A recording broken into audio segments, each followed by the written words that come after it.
We will be reading local news from around the Southwest Missouri area, Monday through Friday, 10 a.m. to 12 p.m. on YouTube, KSMU, and on the Audio Reader Network at Kansas University. For more information, please visit us at www.blindcommunitythriftstore.com. Please stay tuned as our broadcast will start soon.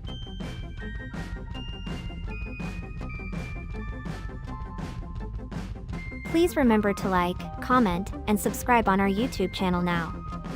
At Blind Community Thrift Store on YouTube, and more info about this radio reading service, Navalins, and the Blind Community Thrift Store at www.blindcommunitythriftstore.com.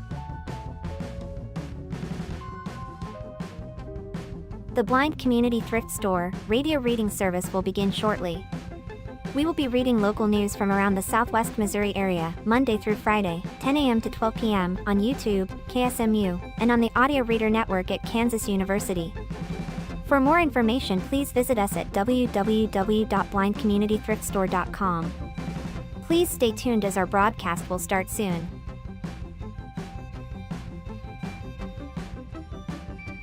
Please remember to like, comment, and subscribe on our YouTube channel now. At Blind Community Thrift Store on YouTube, and more info about this radio reading service, Navalins, and the Blind Community Thrift Store at www.blindcommunitythriftstore.com. The Blind Community Thrift Store radio reading service will begin shortly. We will be reading local news from around the Southwest Missouri area, Monday through Friday, 10 a.m. to 12 p.m. on YouTube, KSMU, and on the Audio Reader Network at Kansas University. For more information, please visit us at www.blindcommunitythriftstore.com. Please stay tuned as our broadcast will start soon.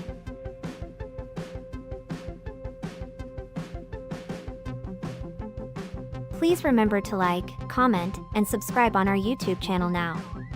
At Blind Community Thrift Store on YouTube, and more info about this radio reading service, Navalins, and the Blind Community Thrift Store at www.blindcommunitythriftstore.com.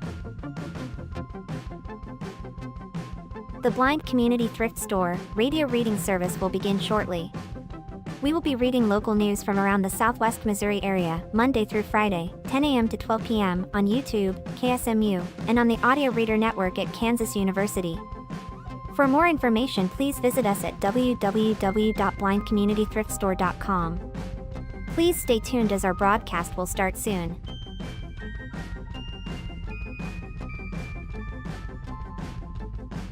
Please remember to like, comment, and subscribe on our YouTube channel now. At Blind Community Thrift Store on YouTube, and more info about this radio reading service, Navalins, and the Blind Community Thrift Store at www.blindcommunitythriftstore.com. The Blind Community Thrift Store radio reading service will begin shortly. We will be reading local news from around the Southwest Missouri area, Monday through Friday, 10 a.m. to 12 p.m. on YouTube, KSMU, and on the Audio Reader Network at Kansas University. For more information, please visit us at www.blindcommunitythriftstore.com. Please stay tuned as our broadcast will start soon.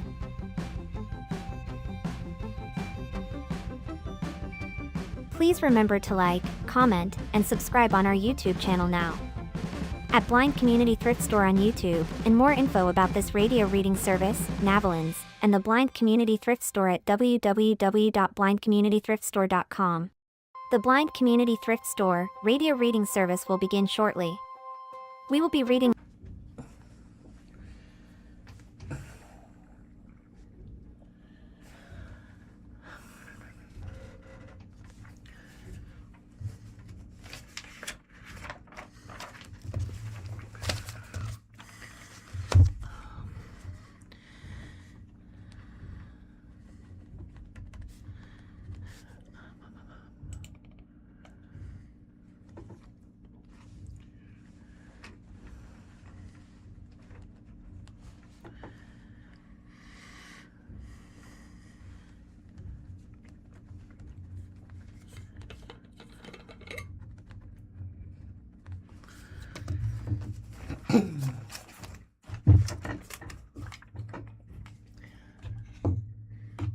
The time is 10 a.m.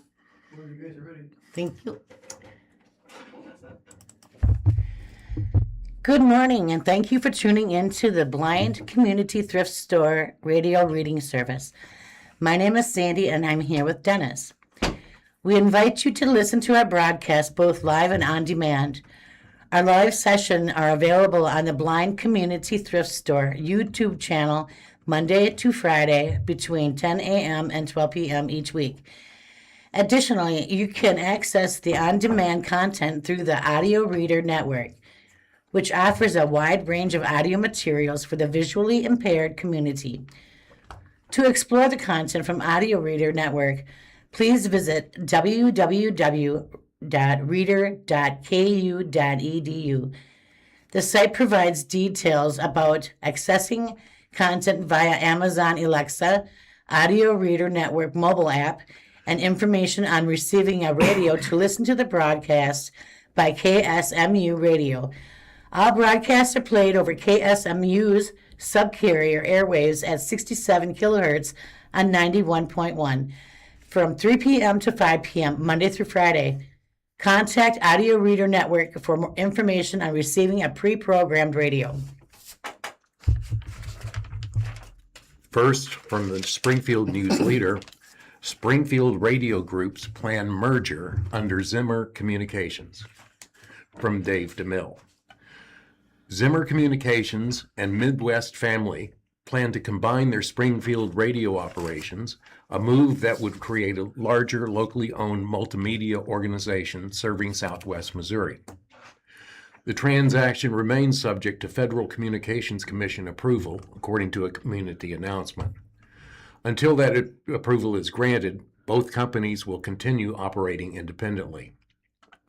Midwest Family's Springfield properties include KKLH, The Cave, KOMG, The Bull, KOSP, The One, and KQRA, Springfield's Rock Station, as well as Around the Ozarks multimedia brand. Zimmer Communications owns and operates KTXR, KWTO AM, KWTO FM, KZMO, and KBFL. If approved, Zimmer Communication could manage 9 stations across the Springfield market while expanding its portfolio of local news, entertainment, digital marketing, and advertising services. The company said the agreement would bring together 2 locally owned media organizations with long histories in the Ozarks. According to the announcement, the combined operation would be positioned to invest in local programming, marketing services, and employees while offering expanded advertising opportunities for businesses across the region. John Zimmer, president of Zimmer Communications, said the company shares similar priorities. This is an exciting opportunity to bring together 2 organizations that share the same values and a deep commitment to local broadcasting, said John Zimmer of Zimmer Communications. Both companies have built their reputations by serving local businesses, supporting our communities, and investing in exceptional employees. By combining our strengths, we'll be able to offer advertisers even more effective marketing solutions while continuing to provide the trusted local content our audiences rely on. Mike Patterson, president of Midwest Family, said the partnership represents a new chapter for the company's Springfield operations. After more than 35 years of ownership in the Springfield market, partnering with another legendary Missouri ownership group to create the next chapter of local service to our communities is incredibly exciting, Patterson said. As the local radio and media landscape continues to evolve, bringing these 2 organizations together creates even greater opportunity for our advertising partners, our communities, and especially our employees who have helped make both companies successful. The company said they anticipate receiving FCC approval before the end of the approval process outlined in the announcement. 25-year-old drowns at Table Rock Lake, Moonshine's Beach. A man died after swimming from the shoreline at Moonshine Beach on Table Rock Lake on Saturday, August 1st. According to a Missouri State Highway Patrol incident report, a 25-year-old man drowned at Table Rock Lake in Taney County on Saturday at approximately 1:20 p.m. after he swam from the shoreline, started struggling, and dropped beneath the water level. The man from Parkville in the Kansas City area was pronounced dead on the scene by paramedics, according to the report. This marks the 9th drowning this year at MSHP's Troop D, which covers the southwest part of the state, but the second at Table Rock Lake in 2026. Central varsity football season in doubt after string of cancellations. A year after Springfield Public Schools canceled Central's varsity football season, citing safety concerns due to a lack of players, the Bulldogs' 2026 campaign is in doubt days before the area teams begin practice. At least 5 teams on Central's varsity schedule are no longer set to play the Bulldogs, according to the rival Hillcrest, including rival Hillcrest, which was initially scheduled for an August 28th season opener. East Newton, September 11th, Moberly, September 25th, Cassville, October 9th, and Seneca, October 16th, have also posted openings this week for games initially slated for Central.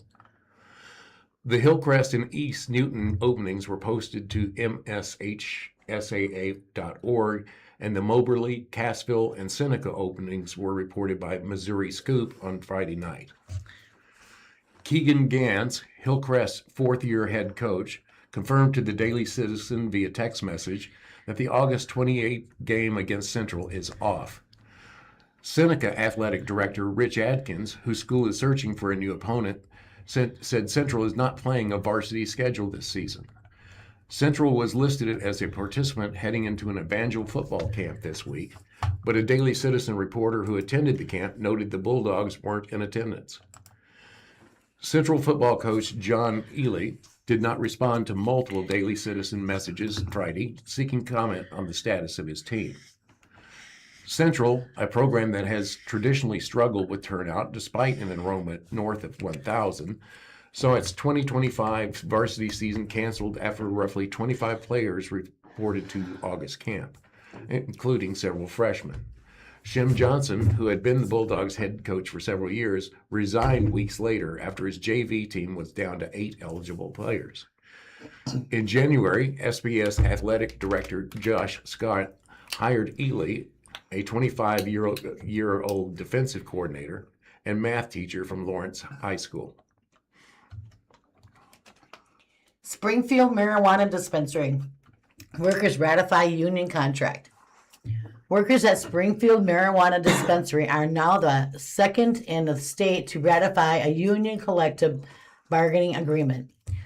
Workers at the Springfield Marijuana Dispensary, the Key Cannabis Dispensary, 751 South Glenstone Avenue, will soon see a significant wage increase, bonuses, and additional time off as their first union contract was ratified Thursday, July 30th. Key cannabis workers voted to unionize 3 years ago and are represented by the United Food and Commercial Workers, UFCW Local 2. According to UFCW news release, negotiations for the first contract have been ongoing since then, and Key Cannabis was brought by Elevate Cannabis 2 years ago. The contract includes wage increase and bonuses, with an additional wage increase upon first anniversary of the contract. In addition to the new bonuses, the incentives program for workers, the contract also includes additional paid time off, sick time, and paid bereavement leave. I am so proud of our resilience, and I hope our win shows cannabis workers across Missouri that when we stand together, there's nothing we can't do, said Sally Powell, a retail associate at Key Cannabis, in the release. With our union, we have the comfort and security of not being at will employees. With this contract, we have made our voices heard and negotiated, and the benefits we need to thrive on the job. Although negotiations, the union said it was also able to ensure more stable scheduling, set clearer dispensary guidelines, and secure stronger non-discrimination, anti-harassment, and inclusion protections. We have been hearing from a lot of cannabis workers who love their jobs but don't love the lack of security, low wages, and weak benefits that are all too prevalent in this industry, said Megan Carvalho, UFCW's National Cannabis Campaign Coordinator. In the statement to the news leader, cannabis workers are seeing how their counterparts at union shops are securing things like higher wages, bonuses, and additional time off, like the staff at Key Cannabis Dispensary in Springfield, just one. And they are feeling empowered to do the same. Workers at the Springfield Dispensary were only the second in the state to ratify a union contract, following closely behind those at Columbia Dispensary.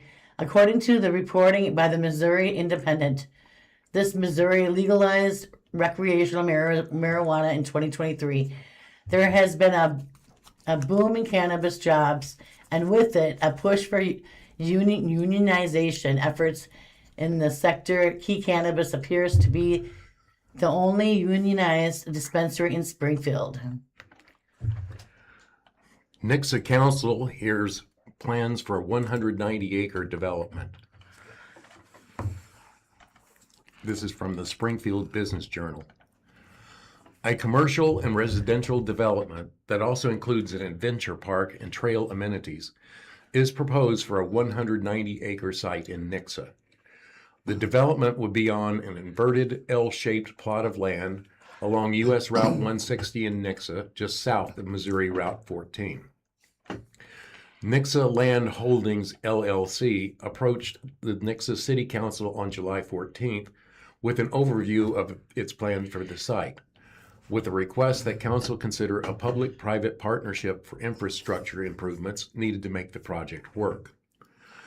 Developers are seeking a quartet of incentives to bring it to life. Those include tax increment financing, a community improvement district, a transportation development district, and Chapter 100 industrial development bonds. No action was taken following the informational presentation by the development team. Custom home builder and developer Brad King, who also operates King Built Development, LLC, described the Nixa Land Holdings concept to the council.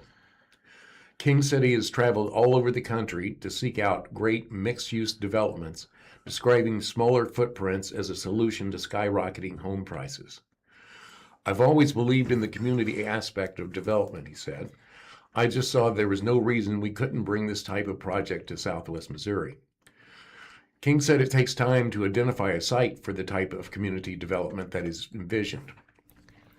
It was super important that we could find something that had the right size, the proximity to major thoroughfares, potential for intersections, and proximity to a great school district, which you have here, he said.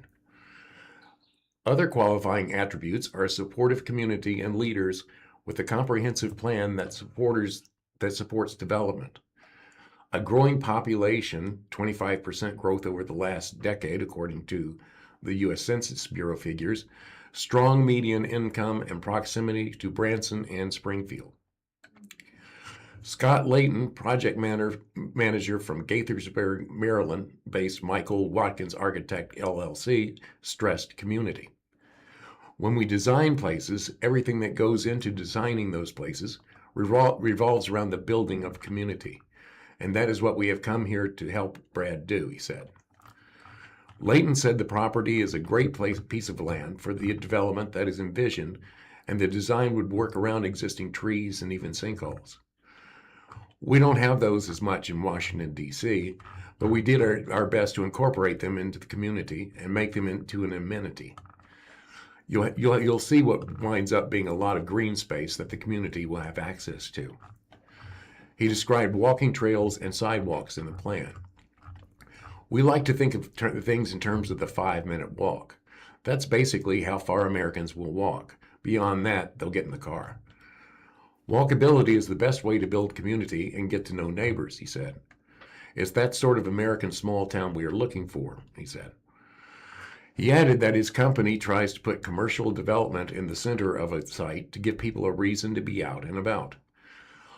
On the outskirts, residential development would include large and single-family detached homes, with some missing middle fourplex units and multifamily apartment units. Park amenities are also envisioned. Commercial development could include a grocery store, restaurants, and other retail. A grocery store would require a full intersection, Layton said, and the design calls for Pembroke Avenue to go through the development. The presentation also highlighted an adventure park planned as an anchor tenant for 29 acres of the site. Features could include zip lines, bike trails, a pump track, a ropes course, climbing walls, and more, with gathering and eating options. Representing the developer, attorney Curtis Peterson of Kansas City-based Bolsonelli PC said it's important for the developers to get conceptual buy-in from the city. At present, developers are engaging in initial discussions prior to seeking formal approval. You go prematurely, you literally could lose credibility for that project, he said. To recruit businesses and tenants, that buy-in is crucial, Peterson said. We don't doubt for a second that they will come. Peterson also acknowledged that the kinds of tools sought to facilitate the infrastructure development for the project often stir up negative sentiments in the social media comment threads. Peterson is also the attorney for Andy's Frozen Custard, which is in the process of seeking Chapter 100 bonds from the city of Springfield to construct a new headquarters.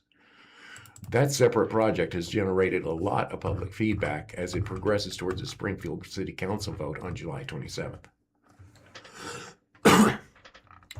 Many members of the public view incentives of this type sought by Nixa Land Holdings as a giveaway or a way of lining developers' pockets, Peterson said. Literally, those are the kind of words you would see used. This is by far the number one biggest misconception. And honestly, it's not your job. It's our job as the development team over time to give details and explain how all of this would work, so people won't have that misconception. Peter said the city doesn't give any money to the project, and the property is generating only an estimated $400 per year in property taxes in its current form. Nothing that's being requested as part of these tools exists today. It has to be created by somebody that goes out and takes out huge construction loans and puts huge personal guarantees on the line and brings retailers and tenants and causes cash registers to go and causes people to move into the housing. And the parks have to be great. All that has to happen before any of these tools are effectuated. Peterson said the developer only has access to revenues that it generates through its risk and heavy capital investment. All the risk is on the developer, he said. He added that attracting people to Nixa generates revenue for existing businesses. Over time, it's a massive investment in the city's tax base, both from a sales tax and a city property tax perspective, he said. He added that the project has the potential to be extremely impactful. This is one of those generational projects for Nixa, he added. Mayor Jared Giddens said the project has been in the works for a long time, with involvement by a lot of people in the community. It's very exciting, he said. Christine Hazeltine, president and CEO of economic development organization Show Me Christian County, said development tools typically reimburse developers over time for upfront investments into public improvements, such as sidewalks, lighting, roads, and water and sewer connections. The costs to prepare a site for development and to recruit an end user like a retailer are immense, she said. The developer's own financing is typically contingent on having those reimbursement mechanisms in place. The development team plans to request approval from Nixa City Council for incentive programs relevant to the development. We want to be as upfront as possible about the realities of development and the request for partnership from the public sector, King said. The finance and legal professionals we've consulted for this process are very experienced and confident in our proposal. We hope to build a bit of trust with the general public about the development process by shedding light on how it works and communicating as early and often as possible. Springfield's Melody Room.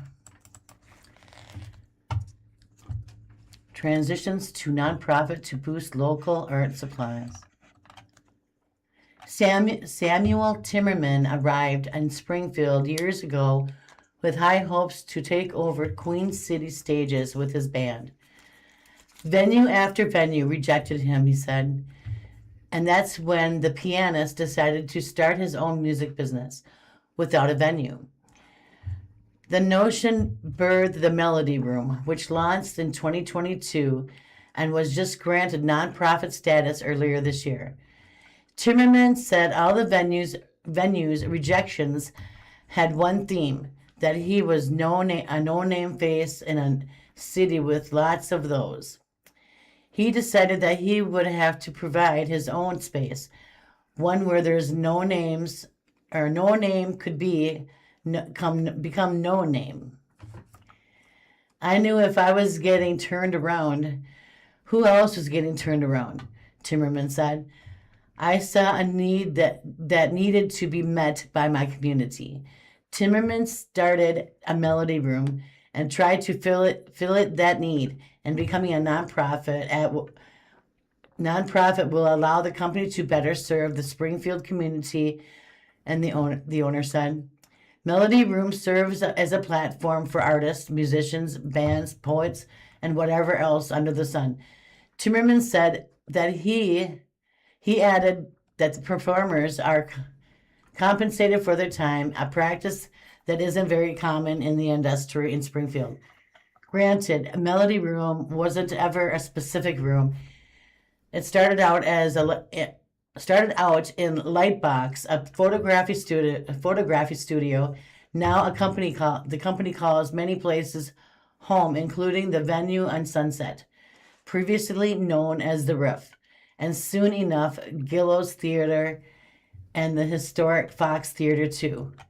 The company has hosted shows for all varieties like open mics, poetry slams, and concerts, featuring all kinds of genres, according to the previous Daily Citizen reporting.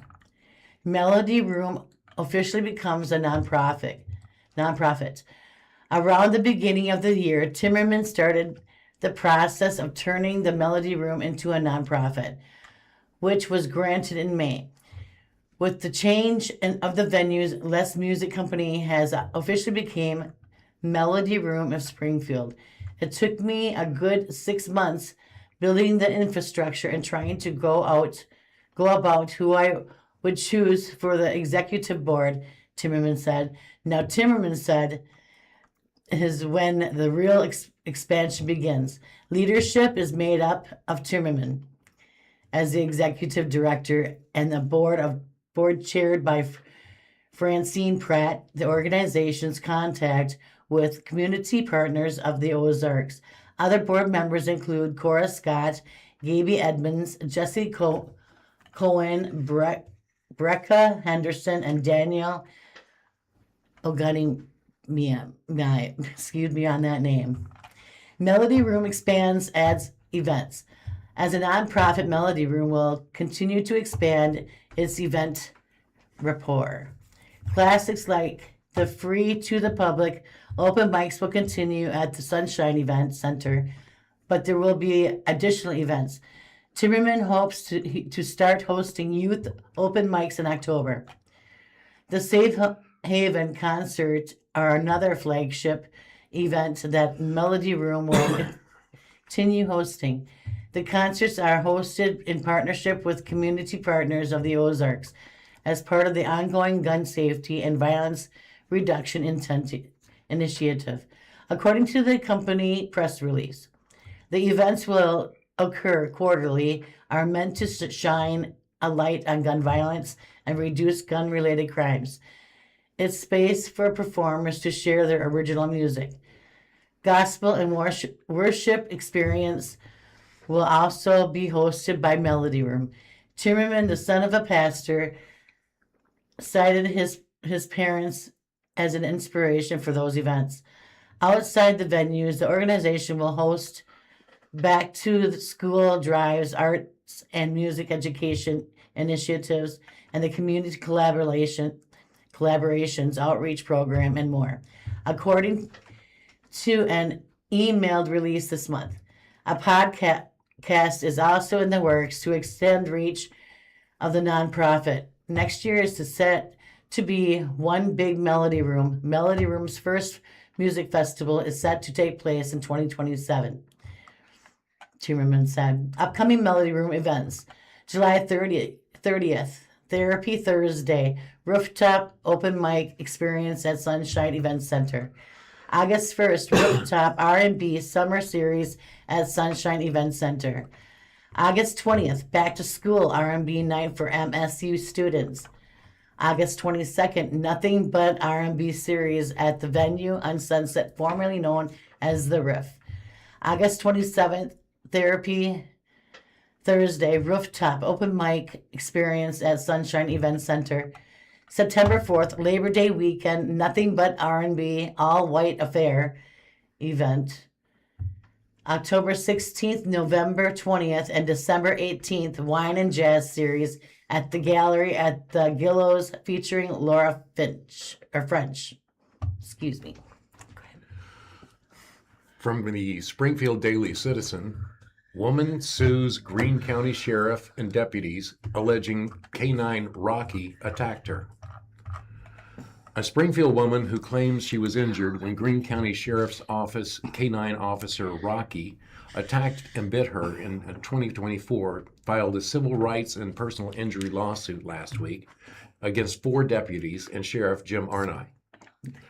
According to the petition filed in federal court on July 23rd, the plaintiff, Markiana Jones, was an uninvolved resident inside a home at which officers were seeking someone who was not there.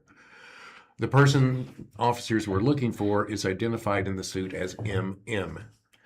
Jones was not the person sought by law enforcement, was not suspected of any crime, posed no threat to any officer or member of the public, and had not been warned that an unaccompanied police canine would be released into the residence, the petition states in part. The suit alleges that the officers lacked reliable confirmation that M.M. was at the house and that officers were informed by someone standing outside the residence that Jones, who is disabled, was inside. The canine bit and tore the plaintiff's left leg, left wrist, left hand, and lower extremity, causing open wounds, severe pain, swelling, permanent scarring, nerve pain, emotional distress, anxiety, sleep disruption, and other non-economic harms, the petition alleges. Arnott was not present when the incident occurred, but he's being sued in his official capacity as sheriff. Other co-defendants include Deputies T. Marshall and T. Mitchell, Sergeant P. Rippey, and Corporal J. Reno. The petition does not disclose their first names. The suit alleges that on June 25, 2024, defendants Marshall, Rippey, Reno, and Mitchell responded to a residence in Springfield in an attempt to locate M.M., who allegedly had a Christian County warrant for violating an order of protection. The suit alleges that the officers didn't have a search warrant or an arrest warrant that authorized entry into the residence of a third party without valid consent or exigent circumstances. The private home is owned by R.J., according to the petition, and occupied by family members, including Jones and 2 others identified by their initials J.J. and J.L.J. According to the suit, the officers encountered J.J. and J.L.J. outside the home. According to the incident report, J.L.J. allegedly stated that he did not know whether M.M. was inside the residence, and J.J. allegedly stated that he had not seen M.M. on that day and did not know whether M.M. was inside, the suit states. Jones' lawsuit alleges the incident report materially omits or misstates important facts, including that J.L.J. told the officers that his disabled niece, Jones, was inside the home and that J.L.G. was on the phone with someone who heard this conversation.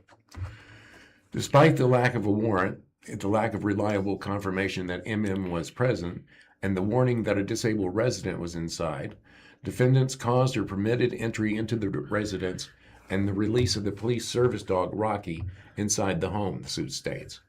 Jones was in her bedroom, laying across her bed. listening to music through headphones, and was unaware that law enforcement had released a police canine into the residence.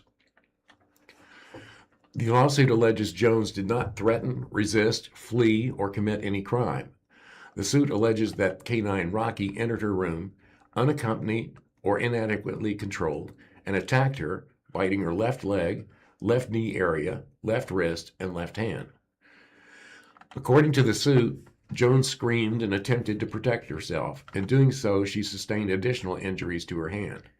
She required medical treatment and sustained pain, disability, disfigurement, scarring, emotional distress, anxiety, sleep disruption, humiliation, loss of enjoyment of life, and other non-economic damages, the suit alleges.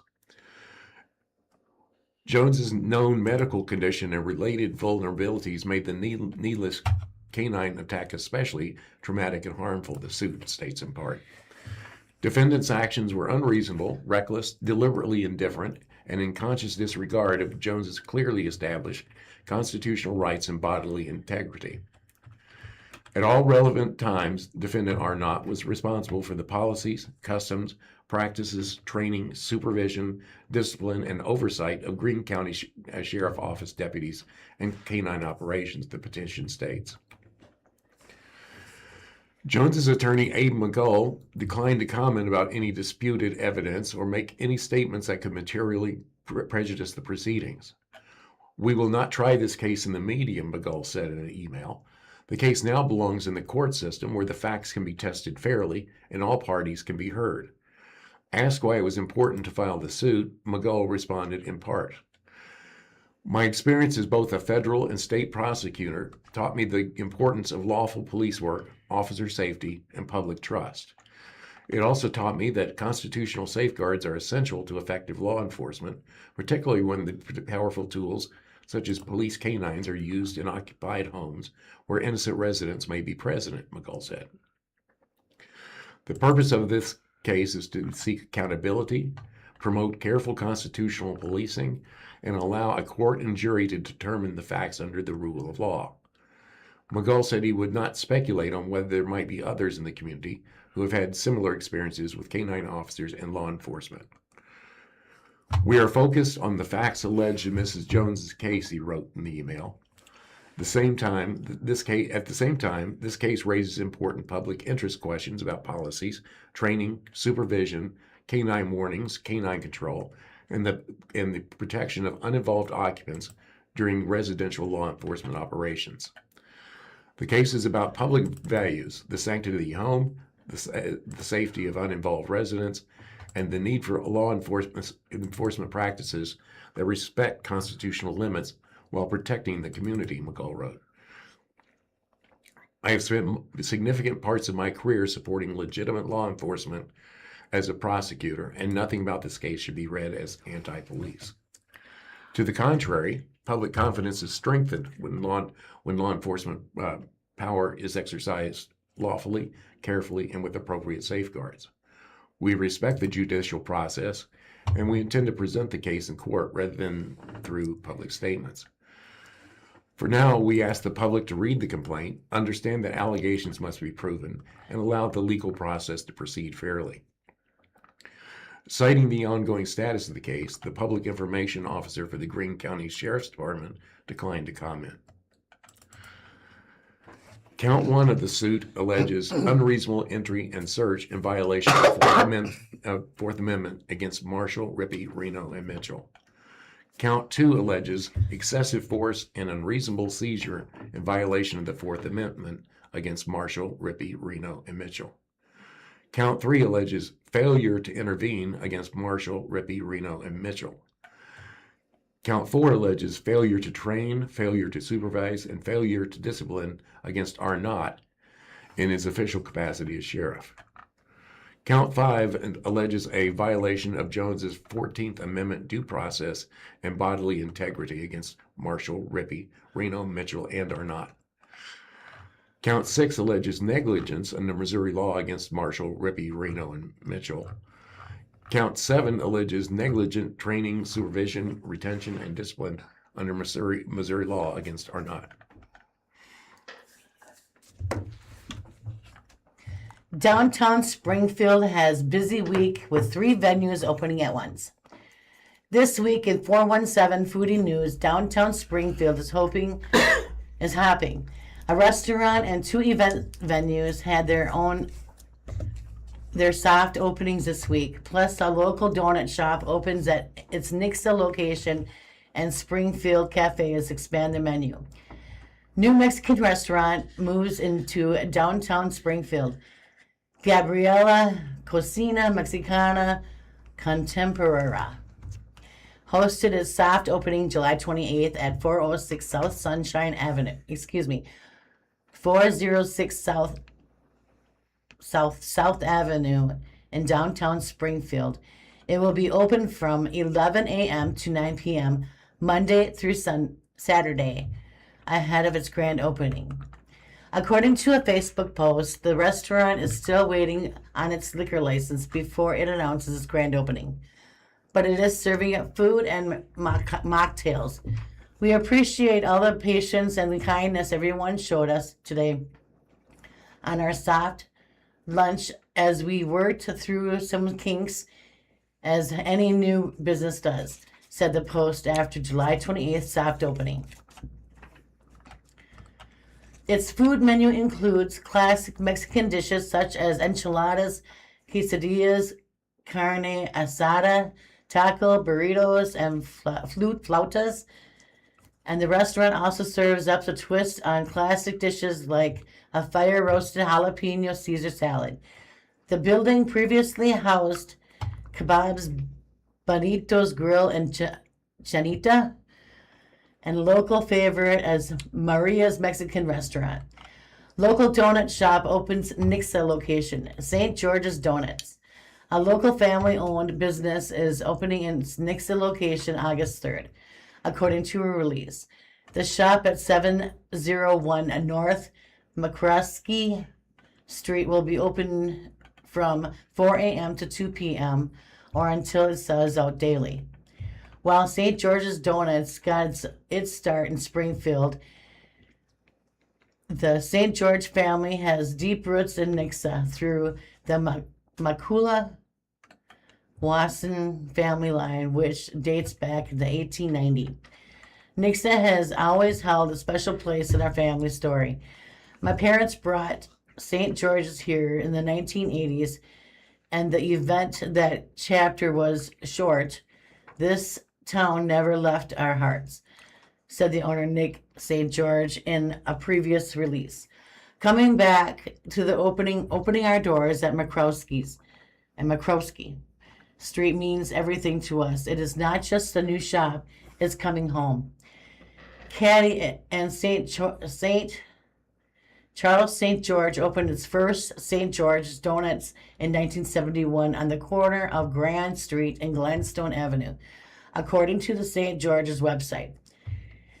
Then opening the second location on Scenic Avenue and Mount Vernon Street in 1982. After Charles St. George died in 1985, Caddy Street George and her children continued running the shop. Dry Event Space hosts soft opening in downtown Springfield. Vine and Vibes, 314 South Patton Avenue, had its soft opening July 30th with an all-white with a hint of emerald green event. The venue aims to provide unforgettable atmosphere without alcohol. The event featured local artist Sadie Shine, sampler meals from co-owner Devin Head's food truck, Yelter Native Eats, and mocktails. Vine and Vibes is planning on hosting more events in 2026, including a weekly open mic night. Co-owner Victor McNerney hopes to have the venue open later than the local bars on the weekends, according to the news leader reporting, so that people have a place to sober up before heading home. The 15,000 square feet or 1,500 square feet property contains 3 levels with a bar on every level. a kitchen on the second floor, dining areas, event space, a patio, and a balcony. The space was recently occupied by Social on Patton from February 2018 to June 2019. Prior to that, it was City Butcher owners operated CB Social House in August 2016. And the building was Hickok Steakhouse and Brewery from December 2005 to August 2008. Springfield cafes and new items to menus, tired of the same cup of coffee day after day. Commercial Street Cafe is serving up homemade ice cream, while a downtown Springfield coffee shop is now offering dirty sodas. Eurasia Coffee Company, 445 East Commercial Street, announced July 26 that it's adding ice cream to its menu. Initial flavors include cafe staple, miso caramel, and Akinosi chocolate, Earl Grey, black sesame, and mango lime sorbet. Keep an eye out for Eurasia's Facebook for its current flavor options. Mudhouse Coffee, 323 South Avenue, now offers dirty soda options. Dirty soda is also known as French sodas, are drinks made up of soda-flavored syrup or fruit juices and cream. Among 5 pre-made options are dirty soda, Coca-Cola with lime and coconut flavoring and cream, a sweet dreamsicle, orange Fanta with vanilla and cream, cotton candy cloud, Sprite and raspberry and French and vanilla flavoring and cream. Guests can also make their own with add-ons like espresso, energy shots, and cold foam. Performance venues open in downtown Springfield. Biggs Downtown, 312 South Avenue, hosted its official opening on August 1st with a performance by band Chemical Sun and DJ set by Jay Fatish Productions. Biggs Downtown bills itself as a space for the storytellers and risk takers and the theater lovers who want something a little closer to the edge. The venue is already scheduled to host karaoke nights and live music, Sunday brunches, and more. The building has previously housed Ernie Biggs Dueling Piano Bar, which closed in 2025 after more than 2 decades. From the Springfield Daily Citizen, the Rumble returns. Members from all of Springfield's Scottish Drum and Bugle Corps reunite for show. Though Tabitha Root carried the biggest drum, she also had the most energy. Between practice runs of a cadence, Root danced, high-stepped, and waved her mallets with infectious energy. The class of 2003 graduate was one of the more than a dozen former members of the Glendale High School Scotties, a Scottish drum and bugle corps. On Monday, July 27th, they met at Parkview High School for their first rehearsal in preparation for the upcoming Friday performance. It marked the first time Root had strapped on a bass drum since her senior year. "It's been fun and a little nerve-wracking," Root said. "I like being active, and these are all my friends." The former Scotties performed alongside former members of Hillcrest Highlanders and Kickapoo's Bonnies, 2 other similar corps that have disbanded. The program was held Friday, July 31st at Parkview High School.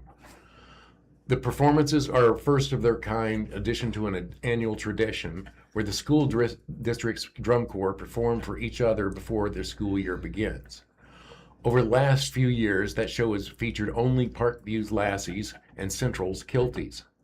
This year, the show will feature those 2 current corps and performances from alumni groups of each corps.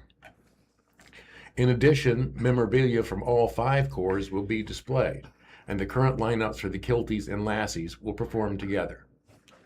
Joni Stant, former member and current sponsor of the Lassies, said the event was to celebrate a tradition that is largely unchanged over the years, even though some schools no longer have their corps. This is a dream come true, Stant said. That's what we wanted for them because their core don't exist. It's so important to not lose the history and heritage of them. I feel it gets lost sometimes. No matter what year, you have the same experiences, you have the same togetherness, Dan said. It's truly not an individual sport. You can't do it without everybody. Central's Kilties are celebrating its 101st year of continuous operation. The Corps held several special performances last school year and is in high demand for parades and other appearances. Not only is it Springfield's first Scottish Drum and Bugle Corps, but also the nation's. Parkview's Lassies are also celebrating an anniversary. The Corps was founded 70 years ago in 1956. Other corps across the district have disbanded. Katie Robertson McIlvain said that happened because of the number of activities for girls increased exponentially. She played bugle for the Scotties Final Corps in 2003. I think the interest waned because of girls being able to do more sports and other things, McIlvain said. It used to be that this was the thing girls did. If you weren't a cheerleader and you didn't do other things, this was something you could do. Like the other SBS Drum and Bugle Corps, the Lassies also disbanded in 1995. Stan said the Lassies revival in 2012 is a wonderful outlier that deserves celebration. She and 8 other alumni were part of helping the Corps reform. We handpicked the girls because none of them were born when we disbanded. We taught them how to march, how to do all the moves. There were sheets of music, but no recordings and no video. The activity is taught mostly through tradition. The Kilties cadences and other pieces are largely unchanged from when they were first performed. But changes happen. Members of Scotties found out that Monday during their first rehearsal, as McIlvain and Root met with others to run a crisscross formation, drummers found out that the piece had changed over the years. Because the Lassies group had more recent alumni, they quickly stepped in line Monday. Tracy Corbin is not one of those recent alumni. She played a tenor drum during Monday's rehearsal, just like she did before graduating in 1986. She felt saddened about the Lassies' end and thrilled with its return, she said. After the rehearsal, which included plenty of the signature bouncing toe-step marching style, she was visibly tired except for the smile on her face. It's not quite like riding a bike, but close, Corbin said, laughing. I like this drum because it's loud and everybody can hear it and feel it. Stan said Friday's program will be the first of its kind, featuring plenty of thrills and support. Alumni regularly return to watch the current Corps perform, she said, and show appreciation. They say that it's a sisterhood, and it truly is, Stan said. We all want them to have that same experience that we did, to see them marching again and getting to share with them the same things we loved about this, and to get and see them get it means so much. Unearth hidden Ozark histories at the Springfield Greene County Library. The history of the Ozarks is a varied and rich, and you can learn a lot about it. All on the Springfield Greene County Library's local history and genealogy blog. Rather than repacking established local history, local history and genealogy staff use the platform to share new insights on the Ozarks that have found using the same resources that the library makes available to the public. Here's a look at a handful of articles recently published on the blog. In the 1950s, a new dam on the White River created a Table Rock Lake and Bull Shoals Lake, submerging the towns of Oasis and Old Forth in the process. Archivist Madison Holt bring these labeled communities back to surface with photographs, newspaper articles, and local pottery in their article, The Lost Villages of the White River.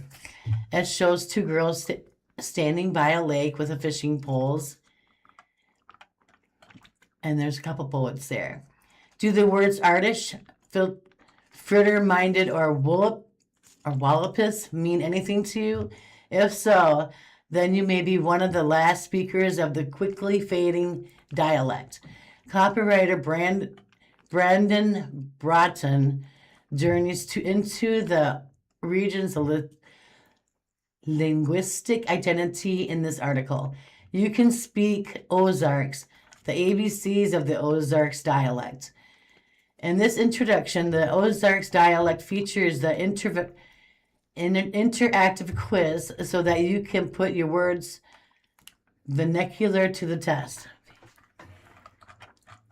Many sport icons have passed through the Queen City, but a few can compare to the Mick himself and Mickey Mantle's a Yankees legend in Springfield. Historian Michael Price highlights Mantle's connection into the Ozarks from minor league days with the Joplin Miners to his extended stay in Springfield's Bergs Hospital. The article includes footage from 1986 interview of Mantle and by KY3 Sports Director Ned Reynolds, presented in partnership between the Springfield Greene County Library and District and KY3. There is so much more to discover on the local history and genealogy blog.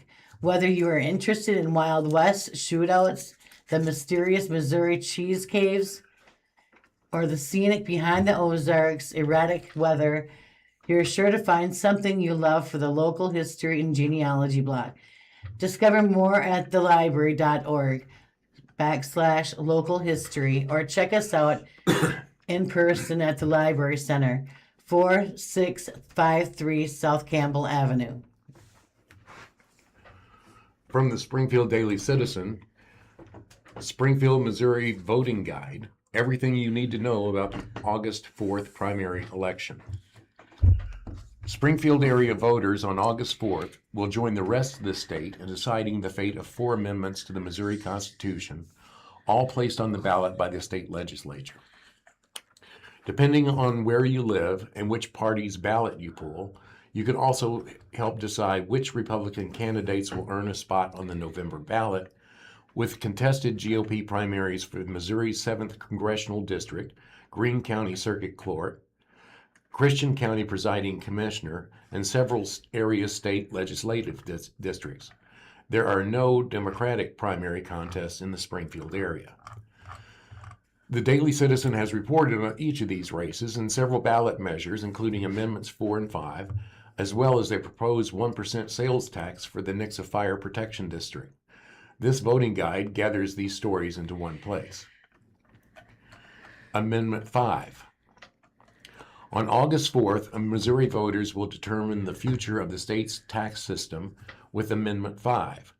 If approved, the measure would pave the way for state legislature to phase out the individual income tax and give lawmakers 5 years to offset the phase-out by increasing and expanding sales and use taxes. This measure would also require local tax rate cuts when local revenues increase, potentially creating downstream effects for other jurisdictions. Proponents of the Amendment 5 argue that phasing out the income tax will make Missouri more economically competitive and lower the overall cost of living, while opponents fear it would dramatically increase daily costs through sales taxes for Missourians and local business and deal a blow to the state budget. Amendment 4. Currently, all constitutional amendments, whether placed on the ballot by the state legislature or through the initiative petition process, require a simple statewide majority to pass. If passed by voters, Amendment 4 would require future citizen-led constitutional amendments to receive a majority vote in each of the state's 8 congressional districts. The measures would not apply to constitutional amendments approved by the legislature. Supporters frame Amendment 4 as a means to eliminate out-of-state influence on elections and ensure that constitutional amendments have broad support from around the state. Opponents, on the other hand, argue that the measure would make it virtually impossible to change the state constitution through the initiative petition process going forward. Amendment 2 Stemming from the recent controversy over property tax valuations in Jackson County, Amendment 2 would require all charter counties to have elected assessors. Of Missouri's 5 charter counties, only Jackson County does not have an elected assessor. There are no charter counties in southwest Missouri. As a change to the state constitution, Amendment 2 requires a statewide vote. The amendment essentially reinforces a county charter amendment overwhelmingly approved by the Jackson County voters in November 2025, requiring the county assessor to be an elected position. Amendment 1. If passed, Amendment 1 would continue the state's 1/10 cent parks, soils, and water tax, which was first approved in 1984 and most recently renewed in 2016 with approximately 80% of the vote. Revenue from the tax support soil and water conservation efforts, as well as state parks and historic sites. Senate District 20 GOP primary. Lori Rook is challenging incumbent State Senator Curtis Trent in what has become a fiercely contested Republican primary for Senate District 20. Attack ads against both candidates have proliferated in advance of the August 4th primary election. Consisting of Barton, Dade, and Western counties, and Greene County outside Springfield, Senate District 20 is heavily conservative. The Republican nominee will face Democrat Sean Falconer in November. A lawyer by trade, Trent is seeking his second and final 4-year term representing Senate District 20 in the General Assembly's upper chamber. He previously represented House District 133 in the Missouri House. While Rook is yet to serve in elected office, she's not new to politics. Placing third in the crowded Republican primary for state treasurer in 24, Rook is also an attorney and is the sole owner and managing partner of Ozarks Elder Law. House District 139 GOP primary. For the first time in several elections, multiple Republican candidates are in the race to represent Christian County's House District 139, which encompasses Nixa, Clever, and Billings in the panhandle of Christian County. State Representative Bob Titus, Republican from Billings, is vying for re-election. His competitor is Sandy Carnes of Nixa, former chairwoman of the Republican Party's 7th congressional district. Titus was an insurance agent and business owner for 3 decades before deciding to run for office in 22. He said his freshman term in the Missouri House of Representatives taught him to align himself with colleagues who have common idealism and the right ambition.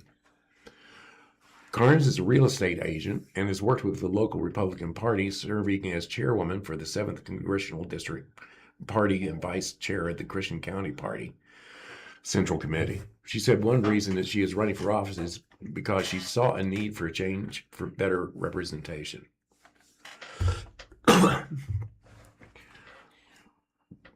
House District 140 GOP primary. Former Springfield City Council member Angela Romaine is challenging State Representative Jamie Gregg in the Republican primary for Christian County's House District 140, encompassing the Ozark area. Gregg was first elected in 2022 and is seeking re-election to serve a 3rd term. He said that if he is re-elected, one of his priorities will be a fatherhood bill he sponsored to fund positions at nonprofits aiming to help dads reestablish relationships with their children. Romaine, a small business owner and massage therapist, got involved in politics after serving in Springfield City Council from 2021 to 2022. She later vacated her city council seat in February 2022 to challenge State Senator Lincoln Howe in District 30, losing to him in a tight primary.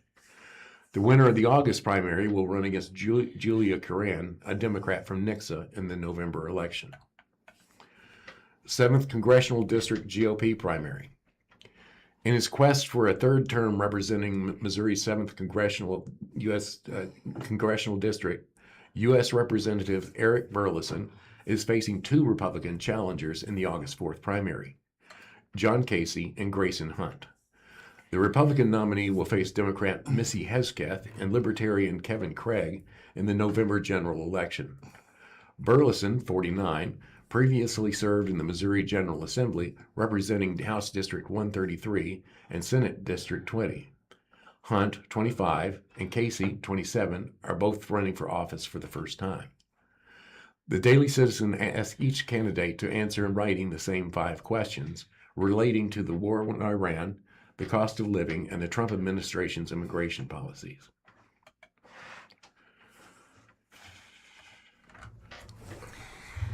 Okay, what's in a patch? A lot of money for Missouri State football if it can land a sponsorship deal. Today, August 1st, 2026, marks the beginning of a major shift in an ever-changing name, image, and likeness, NIL, landscape. NCAA programs can now place commercial logos on their uniforms. A common marketing practice in professional sports around the globe has officially reached the threads of collegiate jerseys. Effective August 1st, Division I teams will be permitted up to 2 additional commercial logos on their uniforms and apparel, and 1 additional commercial logo on equipment during the preseason and regular season, with the additional commercial logos and uniforms and apparel for conference championships and NCAA noted in January. The patches will be limited to a maximum of 4 square inches per logo. This is the line between amateurism and professionalism continues to blur the NCAA spaces. This much is clear. College programs are set to make loads of money from the small but highly visible space. Schools are permitted to share up to 21.3 million per school year in athletic revenue, with athletes, much of it raised through the media rights and ticket sales, donations, and sponsorships. Much of it is through the latter. Several major companies have made jersey patch deals with highly visible athletic programs, including Chase Bank and Ohio State. A reported $17 million per year for patches on each of the sports. Tyson Foods to Arkansas and SoFi to Notre Dame. Roughly 30 Division I schools have reportedly landed a deal in its ever-growing list, including several smaller schools. Louisiana Monroe's football team reportedly landed a deal with a nonprofit. Samaritan's pursue for what is being reported as $100,000 a year, visibly as much to do with the pre-pricing tag. Power 4 schools will get more eyeballs on national television than the likes of conference. USA members such as Missouri State, as MSU enters the second year of its FBS, and CUSA Athletic Director Patrick Ransdell wants to also get into the revenue stream. Anything that will generate additional 6 figures, we're going to be open to, Ransdell said. We've had discussions with corporate entities about those and working to get those talks across the finish line. A lot of the same time, those are big deals with lots of money involved and a lot of complications. Getting across the finish line is probably the most challenging part. Ransdell didn't disclose MSU's potential partners, but he noted MSU has been in talks with local and corporate entities for patch space. We don't have a jersey patch sold at this moment in time, but I will want to make sure we're getting the value what we want. I don't want just give it away for pennies on the dollar. That doesn't make sense for long term. If we can't get what we want this year, then we look towards 2027. Missouri State and ardent Bears and fans Billy Jansen created some social media discussion when He recently made a mock MSU jersey patch online of his preferred sponsor, Springfield Born Bass Pro Shops.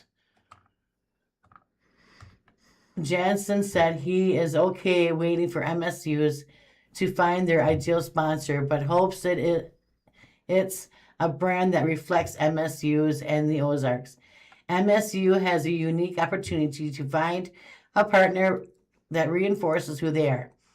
They need to take their name and get it right, he told the Daily Citizen. The best jersey sponsor for MSU isn't necessarily the highest bidder. It's the company that immediately makes people think of Springfield, Missouri State, and Southwest Missouri. If you ask anyone on the outside looking in, that Bass Pro Shop or O'Reilly Auto Parts, but it remains to be the seen if those companies have an appetite to buck up. Missouri State opens its football season September 5th at Texas A&M. We are currently broadcasting live from the Blind Community Thrift Store located at 2713 North Kansas Expressway in Springfield, Missouri. For additional information about our store, please visit our official website at blindcommunitythriftstore.com. To explore more of our video content, including movie reviews with Matt and Meredith, adaptive technology training videos, and other informative material, please visit our YouTube channel by searching for Blind Community Thrift Store. Our organization is dedicated to supporting the blind community through various initiatives, and our online platforms serve as valuable resources for community engagement and education.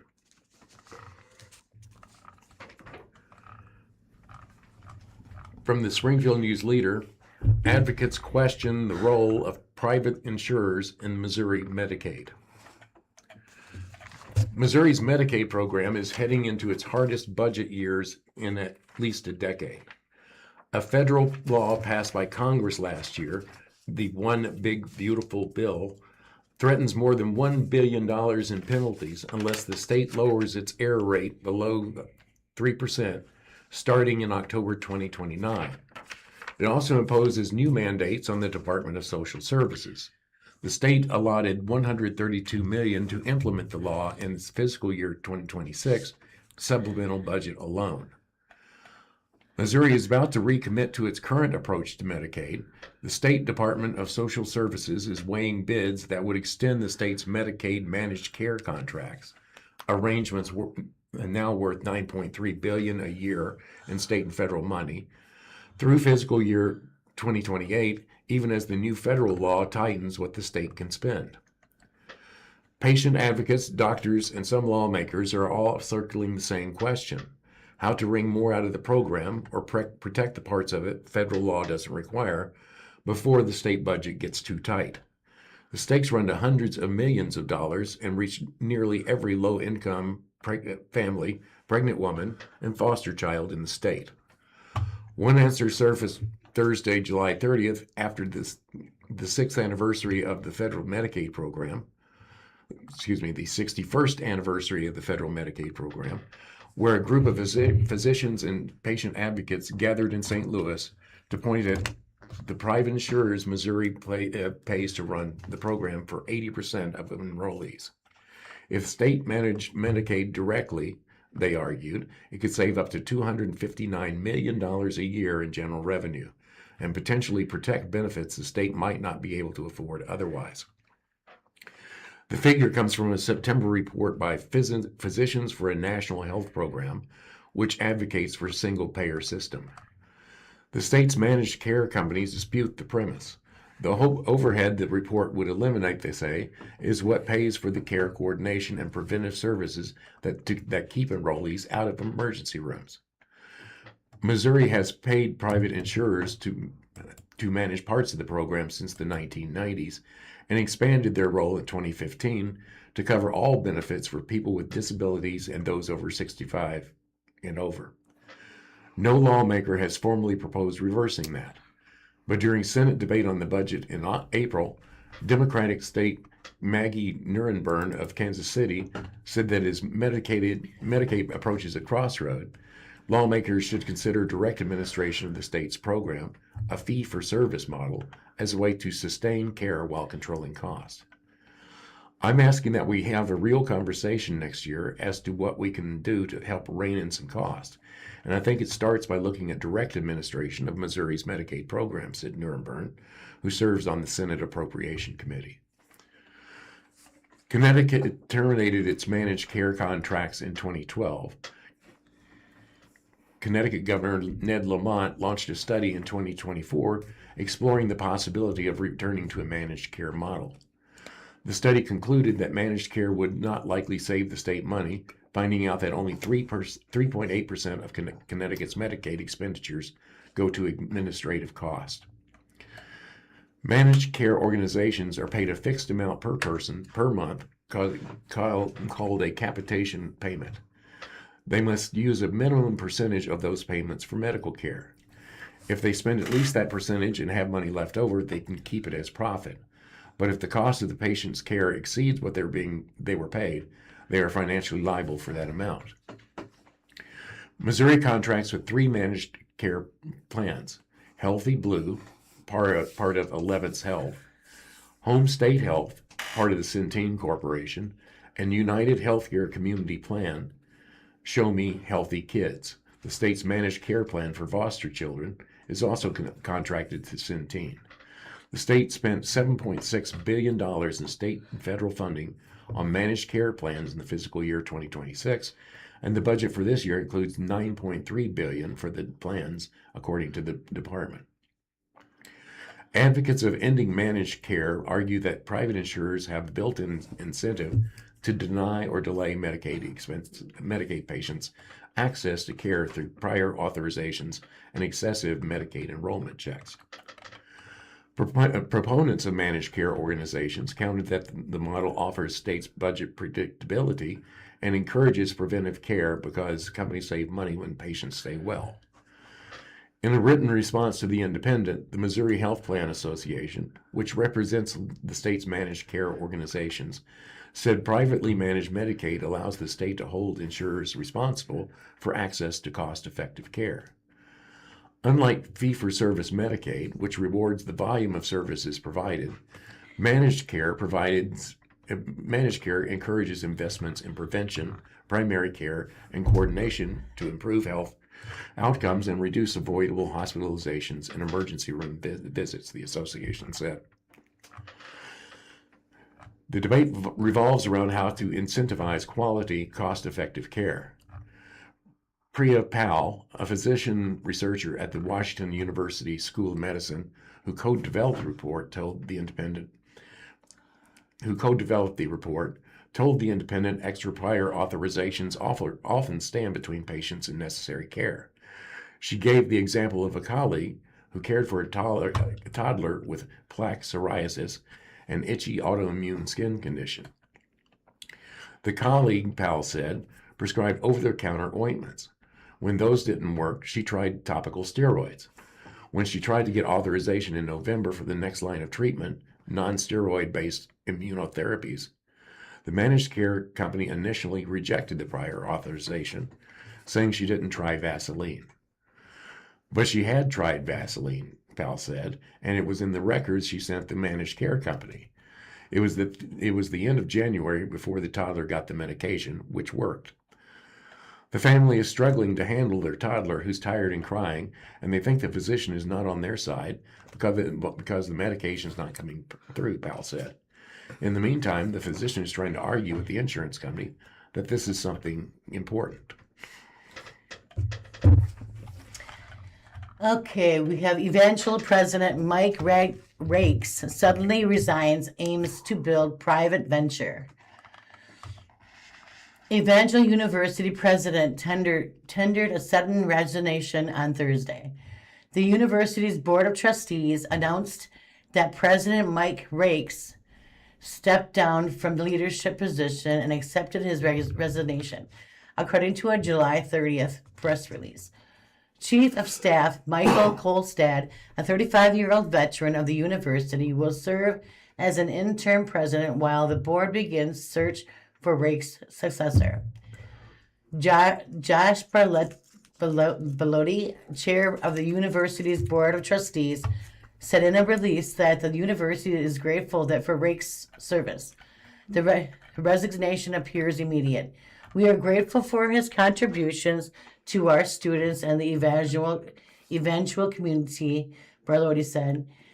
As we move forward, the board remains committed to Evangel's Christ-centered mission and is confident of the university's future. We asked our community to join us in praying for Dr. Rakes and his family, as well as for the Evangel during this time of transition. Evangel gives no reason for Rakes' resignation. Bellotti did not celebrate or elaborate on his reasons for those prayer requests in a release. The university presidents usually tender resignations months in advance of final days in order to enable a smooth transition. On July 30th, when the Daily Citizen reached out for more details on Rake's resignation, Evangel declined to answer. Evangel University, nor did the board, have additional comments beyond the press release at this time. A university official said in the email, Rakes has been the president of the private Christian university for 5 years. Previously, he and his wife Darla were lead pastors of Winston-Salem First and the Assemblies of God Church with Winston-Salem, North Carolina. He graduated from Central Bible College and the Assemblies of God Theological Seminary to which Evangel is affiliated. In the release, the university said that Rakes, the season of leadership has come to a close. Rakes is quoted in the release stating, "It's time as president was one of the greatest honors of my life. And Darla and I begin as Darla and I begin our next chapter in our lives. We do so with hearts overflowing with gratitude," Rakes said. "We leave blessed because of our friendships we have formed and the privilege of walking this journey with you." In an open letter to the Evangel campus community that was separate from the university press release and was also shared to his personal Facebook page, Rakes elaborated on his resignation. The decision was not been driven by a single moment by the growing conviction over the past year that my season of leadership at the Evangel was drawing to a natural conclusion. Rakes wrote in the letter, "Leadership requires not only the courage to step into the assignment, but also the humility to recognize when that assignment has been fulfilled." In the letter, Rakes said that he and his wife Darla will turn in their focus on the building a new venture, a business coaching enterprise called Pillarstone. I'll coach C-suites executives through consequential decisions and strengthening their leadership and turning experience into enduring wisdom enduring wisdom capital, Rakes wrote. Darla will speak at churches and conventions and work with women's empowerment initiatives, Rakes wrote. Record-breaking fundraiser under Rakes reported layoffs. The campus has grown under his watch and achieved record-breaking fundraising in 2025 and reported gifts of more than $117 million within a 4-year span. However, the campus has undergone significant restructuring and layoffs over the last few months. In March, the campus announced that online college had been restructured to mesh with its other colleges, resulting in handfuls of layoffs. A month later, the university cut 40 positions in the effort to save $10 million, according to a Springfield Business Journal report. Since that time, repeated emails from the Daily Citizen asking for confirmation of the reductions were not returned by Evangel officials. Evangel remains on the list. maintained by the U.S. Department of Education for agencies on heightened cash monitoring, which requires additional oversight of cash management. Evangel listed as a 501c3 nonprofit company and is obligated to file tax returns that are available for public viewing.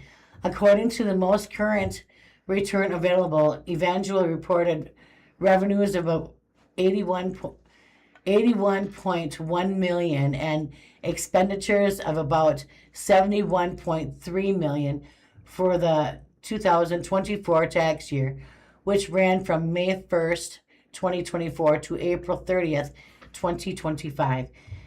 In the letter to Evangel community, Rake said that the time had come to pass the university onto a new steward. Every generation becomes a steward of an institution it did not create and will not permanently possess, Rakes wrote. We inherit it from those who came before us, and we hand it to those who follow.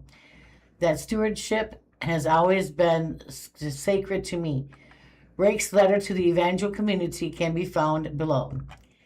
Letter to the Evangel University family.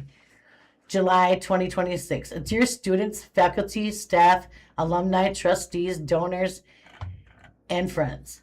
Every meaningful journey has seasons. There's a season to begin, a season to build, a season to preserve, and with equal wisdom, a season to pass the work into the hands of others. After much prayer, thoughtful reflection, and conversations with those closest to me, I have submitted my resignation as president of Evangel University, completing exactly 5 years of leadership.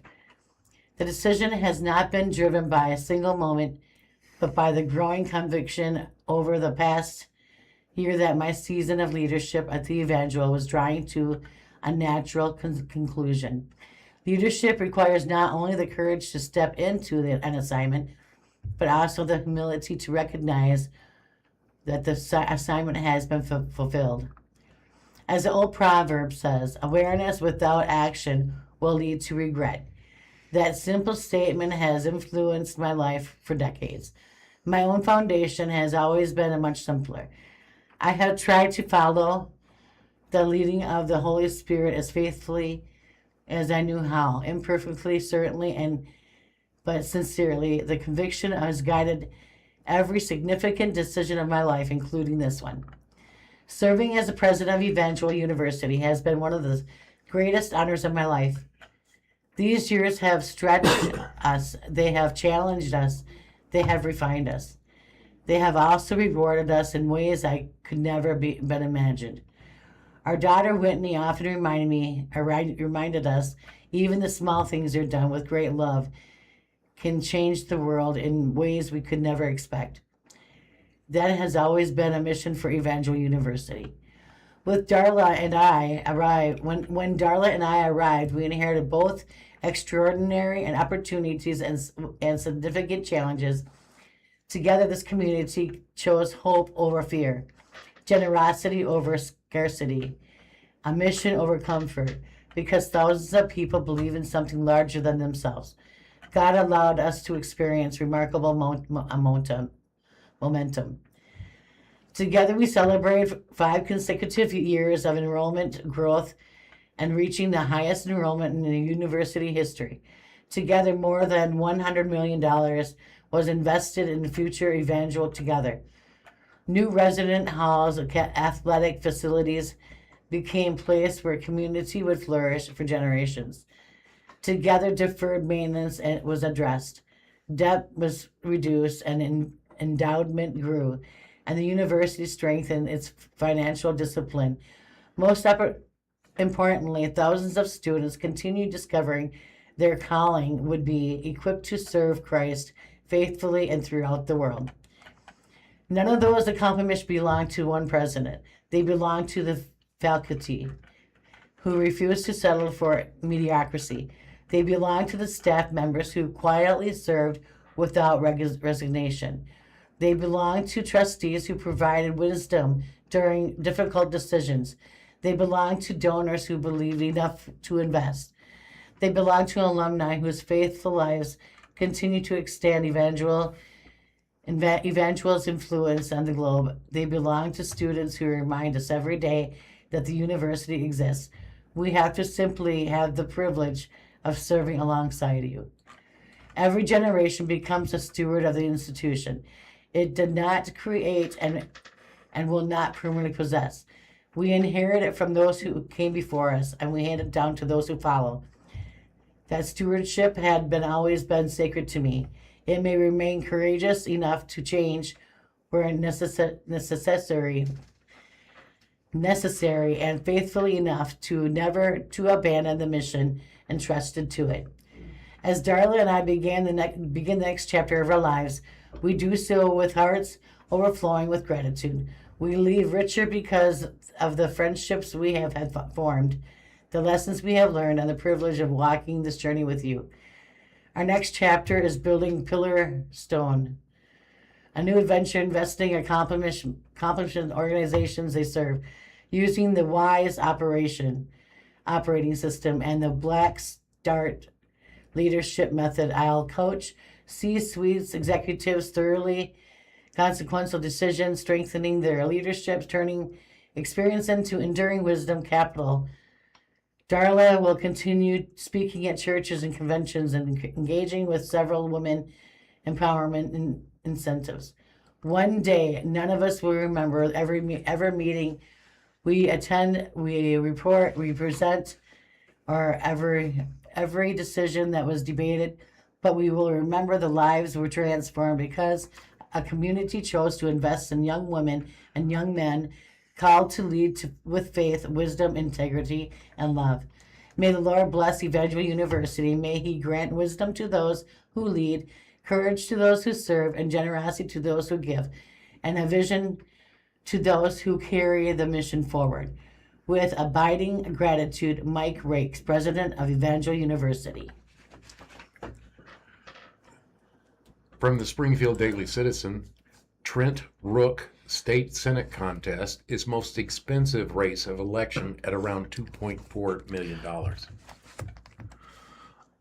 Ahead of the August 4th primary election, spending is going gangbusters as campaigns use the last week to try to sway Missourians to vote for their candidate or ballot measure. But the most expensive race in the state is happening in the Southwest Corridor, where incumbent State Senator Curtis Trent of Springfield is facing off against attorney Lori Rook of Springfield for the Republican nomination for the 20th District State Senate seat, which encompasses Barton, Dade, and Webster counties and parts of Greene County. About $2.4 million has been spent on that contest. Early voting is underway, and the final full financial disclosure statements for state campaigns were due Monday to the Missouri Ethics Commission. Missourians will nominate candidates for state auditor, decide 4 ballot measures, and select candidates in 17 state Senate districts and 163 House districts. Not all legislative districts have primary contests, but in those that do, candidates associated with the political action committees and outside groups are vying for attention with millions of dollars in broadcast ads, direct mail, and other appeals. About $2.4 million has been spent on the contest in the 20th District, where the incumbent state Senator Curtis Trent of Springfield, who wants to be Senate Majority Leader, is locked in a bitter fight with attorney Lori Rook of Springfield for the Republican nomination. Trent has spent $422,000 from his campaign fund, and Rook, who loaned her campaign $300,000, had spent $198,000 by July 23rd.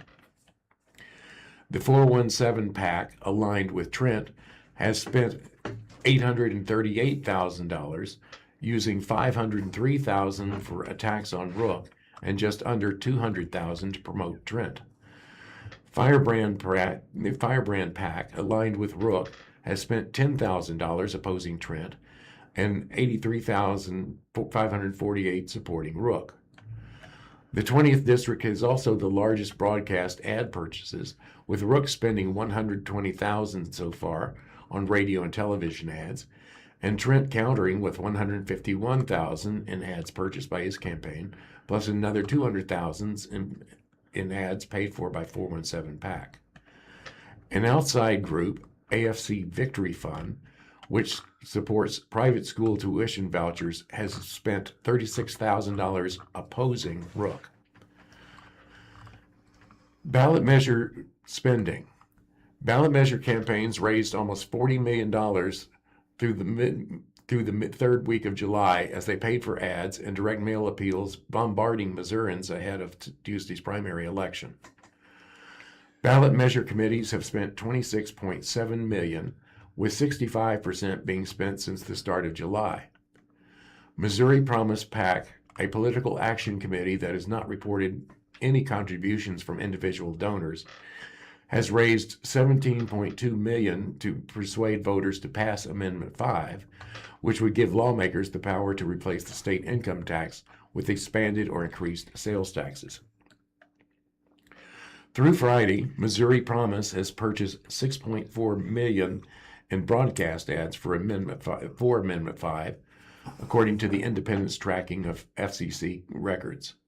That is almost 4 times the broadcast ad spending by 2 opposition PACs, Missourians for Fair Taxation and Know Everything Tax.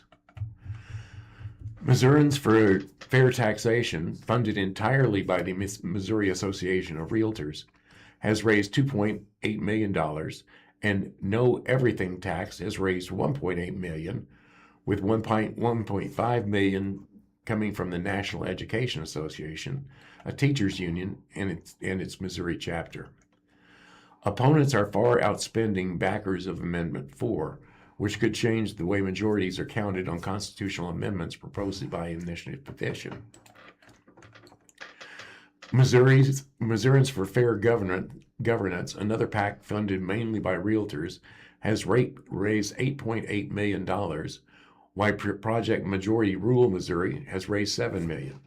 Of those amounts, $4.5 million consist of spending swaps between the 2 opposition committees that were reported as in-kind donations from one committee to the other. Project Majority Rule has received major cash donations from national groups, including the National Education Association, the Fairness Project, the ACLU, as well as Missouri groups that include Missouri Jobs with Justice, the Mid-American Carpenters Regional Council for Missouri, and Kansas, and the Health Forward Foundation of Kansas City. Missourians for Fair Governance has spent $2.6 million on broadcast ads, and Protect Majority Rule Missouri has spent $536,775, the Independent's tracking shows. Project Election Integrity, the PAC backing Amendment 4, has raised $132,100 and spent $28,653 through July 23rd. It has been outspent by an independent expenditure committee supporting Amendment 4, Freedom Principle Missouri First PAC, which reported spending $45,551 in support of the measure. Freedom Principle Missouri has sponsored the only broadcast ads for Amendment 4 on radio stations in scattered parts of the state. Very little has been spent comparatively on the other 2 ballot measures, Amendments 1 and 2. Amendment 1 would extend the current 0.1% sales tax that supports state parks and soil water conservation efforts. Citizens for State Parks, Soil and Water has raised $287,000 and spent $117,000. No organized effort has been mounted for or against Amendment 2, which would require all county assessors to be elected. In the state Senate races, 91 candidates, their associated PACs and outside groups have raised $18 million and spent $13.6 million. The Senate campaigns also held the most spending for the final month.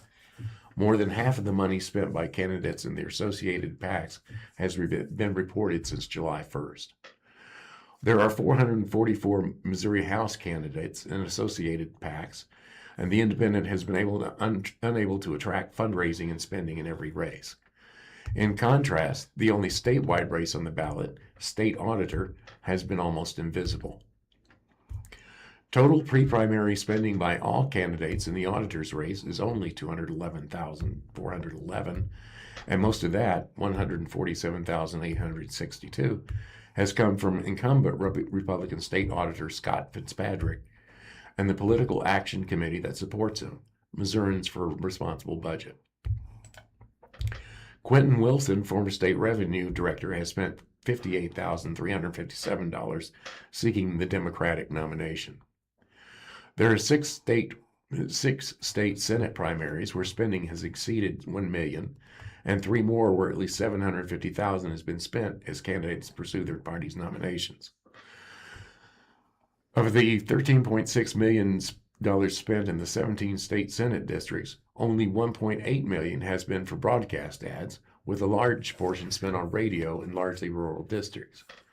About $2.8 million of the $13.6 million spent since the start of 2025 has paid for direct messaging, supporting or opposing candidates by political action committees associated with these candidates.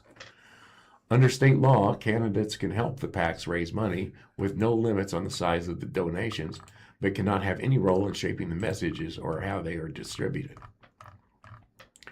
AFC Victory Fund is trying to influence several races. It has spent almost $90,000 to unseat incumbent Senator Jill Carter in the Republican primary in the 32nd district, and almost $150,000 opposing State Representative Bill Hardwick in the Republican primary in the 16th district. Show Me Promise PAC, renamed in July from Taxpayers in Support of Public Education, and funded mainly by the PACs associated with the Missouri National Education Association, has countered AFC Victory Fund in some races.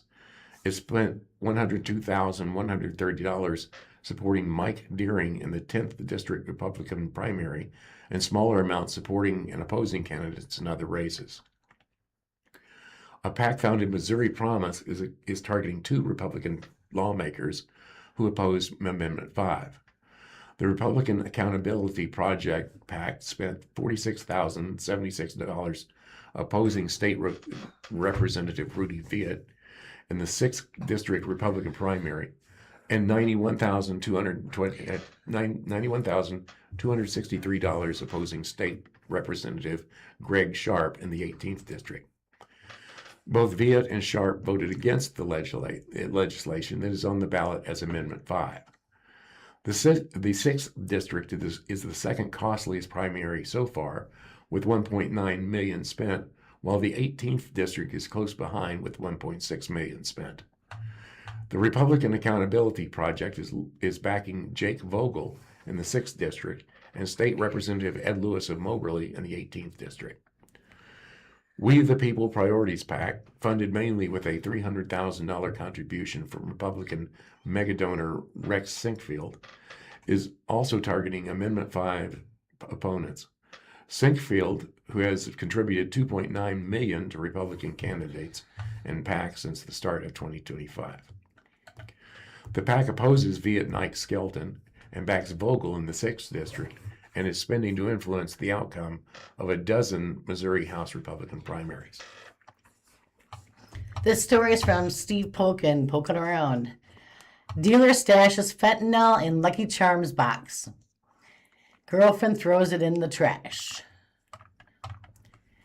I think I'm free to call Cameron L. Hawthorne, 37, a drug dealer, since he was convicted in Springfield federal court in June of being one and also being a felon in possession of a handgun. A federal judge sentenced him to 20 years in prison. I don't normally ponder affairs of the heart in criminal matters, but in this case, I have to wonder if Hawthorne has sustained his relationship with LJ. According to the federal court documents, those are the initials of his girlfriend. At least she was his girlfriend on March 28th, 2022. It is not just the drugs and the 20-year sentence that in my interview might be obstacle to their continuing relationship. It's the Lucky Charms cereal box. Where would I hide drugs? In the oldest, smelliest pair of running shoes I have? Not that I've ever been a drug dealer, but I suppose it can be difficult to find new creative places to hide illegal drugs. In Hawthorne's case, the drug was a highly addictive fentanyl. Also, if you're a drug dealer and you're hiding drugs in your home, who else do you tell? Do you tell the kids, your significant other? But the moment you tell others, you make them a part of the drug conspiracy in the eyes of the law. Honey, don't open my vitamin C bottle because that's where the cocaine is. Try to remember, C is for cocaine. Actually, I'd hide them in the oldest pair of running shoes I have because they are likely to be the smelliest, and that could should throw off, if not kill, the police canine sniffing for my stash. DEA agents rush into the trash hauler to retrieve the cereal box. It seems to me that Hawthorne never really thought all this through. He stashed his fentanyl in the Lucky Charms cereal box, according to the court documents, and his girlfriend, LJ, threw the box in the trash. Court documents state there was a half brick of drugs worth about $50,000 in the Lucky Charms cereal box. I imagine the fact that his girlfriend threw away $50,000 in drugs upset Hawthorne. I don't know who or what was the exact words to her over the phone were, but the federal government does. Agents with the Drug Enforcement Administration, DEA, had approved a wiretap on Hawthorne's phone. Unfortunately, I will never know exactly what Hawthorne said to his girlfriend, as the DEA did not disclose that in the court documents. But what the DEA did do was rush into the trash service company and collected Hawthorne's garbage to go through it in hopes of retrieving the Lucky Charms box as evidence, according to the court documents. The agents found the discarded box of cereal, and inside was 189 grams of fentanyl. The discovery played a big role in Hawthorne eventually being charged with conspiring with others to distribute 40 grams or more of the mixture of substance containing a detectable amount of fentanyl. In June 2026, a federal judge sentenced him to 20 years in prison. While running from the cops, he threw a gun on top of a building. Hawthorne didn't help his cause when he was arrested. According to the documents, he was approached by a law enforcement officer at the storage locker on South Campbell Avenue. He decided to run. As Hawthorne ran south, PD officers observed Hawthorne remove an item from his waistband and throw it on top of a building located at South Campbell Avenue. The item was a gun, which felons like Hawthorne are prohibited from possessing. The gun violation accounts for 5 years of Hawthorne's 20-year sentence. Hawthorne's main accomplice or co-conspirator in court parlance was Omar C. Verona. Both men originally are from Muskegon, Michigan, according to court documents. Verona, 31, entered the inaugurated plea of guilty on Monday, July 27th, was sentenced to 5 years in prison. I was unable to obtain a jail mugshot of Verona. No, Your Honor, I am here for the Lucky Charms. I attended Verona sentence hearing only because I thought there was possibly might be further mention of the Lucky Charms cereal box. There was not. I was the only reporter present. This was, after all, a rather run-of-the-mill drug case in the grand scheme of drug cases. My presence caught the eye of U.S. District Judge Stephen R. Bowe, who, to my surprise, invited me back to his chambers for a quick chat. Bowe was potentially curious as to why I was in the courtroom, thinking perhaps that I was waiting for a different, more newsworthy case later in the day. I explained to him, no, I wasn't, and I was there for the Lucky Charms. From the Springfield Business Journal, Springfield-based nonprofit Rescue One has plans to relocate to Republic as it nears groundbreaking for a future multi-million-dollar headquarters. The organization, which unites foster dogs and cats with permanent owners and provides medical services for rescues, launched the public phase of a capital campaign in July that it quietly started in 2024. Rebecca Redwing, Rescue One's development director, said the nonprofit is nearing 70% of its $4 million goal to construct the roughly 13,000 square foot facility at 3155 East Sawyer Road, which is near Amazon's fulfillment center. The building will also have room to expand in the future, she said. We were able to secure $2.5 million during the quiet phase, Redwing said via email. Since going public 2 weeks ago, we have raised over $200,000, which is incredible.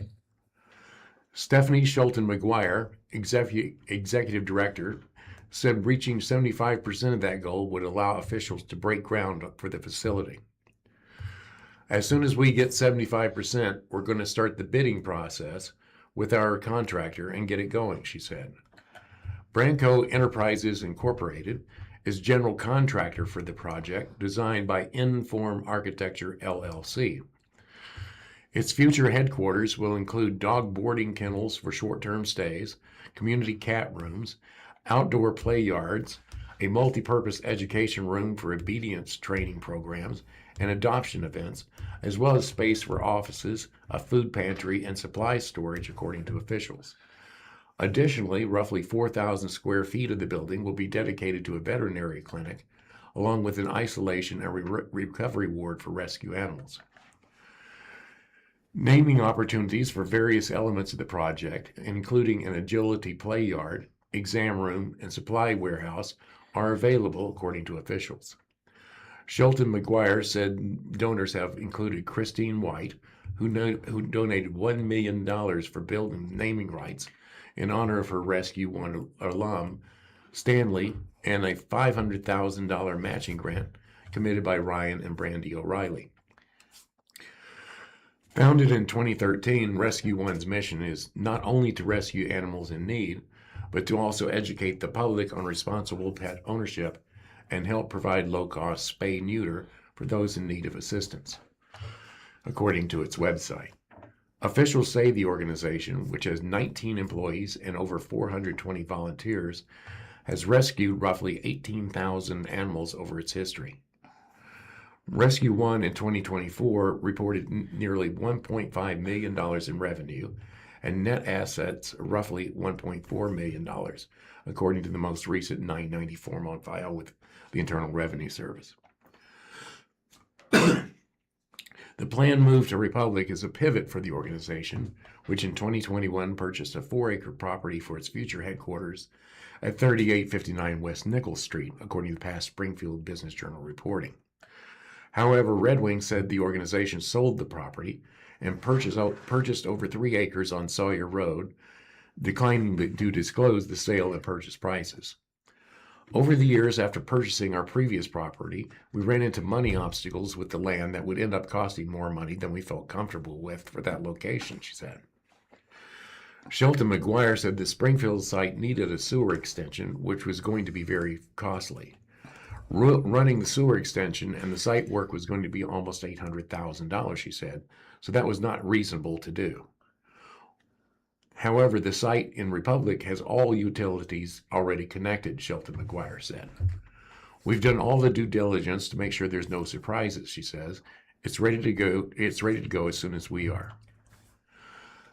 After previously operating out of leased spaces in Springfield at East Bennett Street and South Stewart Avenue, Rescue One consolidated operations into a 5,000 square foot facility at 2000 South Stewart Avenue in September 2024, according to past SBJ reporting. The move has been great, It's a much larger space than we were used to, but we've outgrown it. Shelton McGuire said the nonprofit's lease with Sea Arch Bay Company is up in October, but officials plan to soon ask to extend it for another year. We told them when we were moving in that our building project was kind of the determining factor of our lease, she said. Space in the current facility is limited for surgeries, Sheldon McGuire said, adding the current waiting list for animal spay and neuter services is over 200 clients long. In the future, we can be potentially having 3 surgeries going on at once rather than 1, she said, of the new headquarters.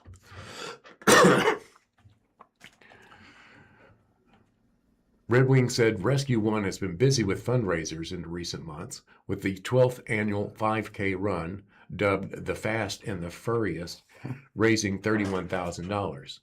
The organization's annual golf tournament, held in June at Rivercut Golf Course, did even better, bringing in $46,000. Our Party for Paws Gala is October 8th, and we hope to raise $225,000 this year to go towards operating expenses in our capital campaign, Red Wing said.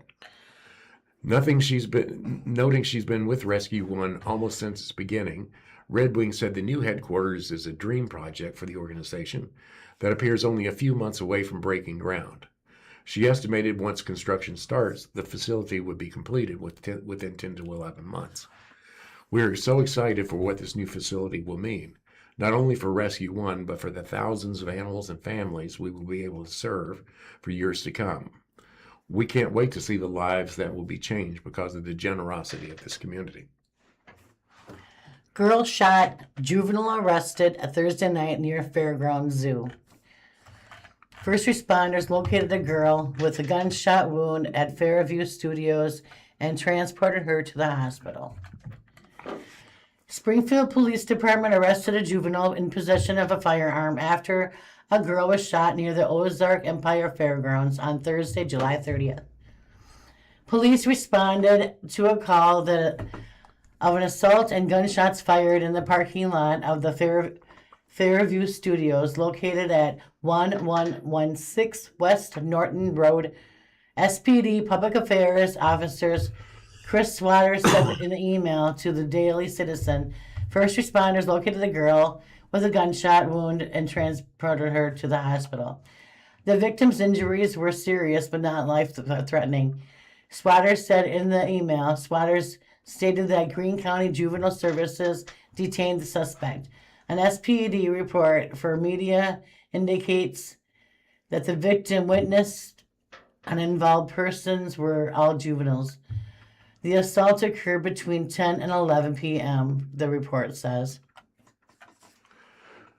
From the News Leader, Christian County Library Board kicks off youth policy revisions.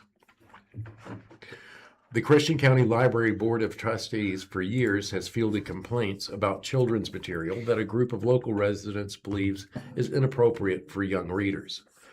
The board, which has seen significant turnover within the past 5 years, is now taking steps to alter and add policies addressing these concerns. Since the board hired Executive Director Will Blydenberg a year ago, he, alongside members of the board, have been crafting policies geared at shielding children from materials some residents think are too sexually explicit or deal with more mature topics. On Tuesday, July 28th, the board approved new policy regarding relocation of children's materials and a new version of its youth and library policy. The relocation policy spells out reasons why children's materials may be moved to a different section. Under the new policy, popular materials that are in demand among readers but have explicit descriptions of sexual encounters will be cataloged directly into the adult collection, while materials with excessive strong language, offensive slurs, or derogatory terms will be moved into a higher age collection if that book demonstrates enough demand to warrant selection. The new policy also notes that materials with complex and/or mature themes may be placed in the adult collection as they may benefit from context, support, and discussion with a parent or guardian. Examples include severe abuse, non-consensual acts, cruelty, and human trafficking. The policy references state law pertaining to materials viewed as obscene and visual depictions of minors engaging in sexually explicit conduct, which would also make materials subject to relocation or permanent removal. Previously, CCL did not have an explicit policy for relocation, although relocation was a possible course of action in response to requests for reconsideration left up to the discretion of the library staff.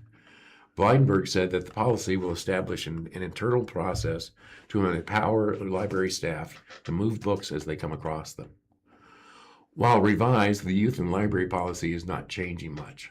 This section still notes that parents and/or legal guardians are responsible for their children's activities in the library and the materials they may check out. The new version of the policy does note that staff are available as operations allow to offer assistance to parents, and it expands on the types of experiences that the library offers for children.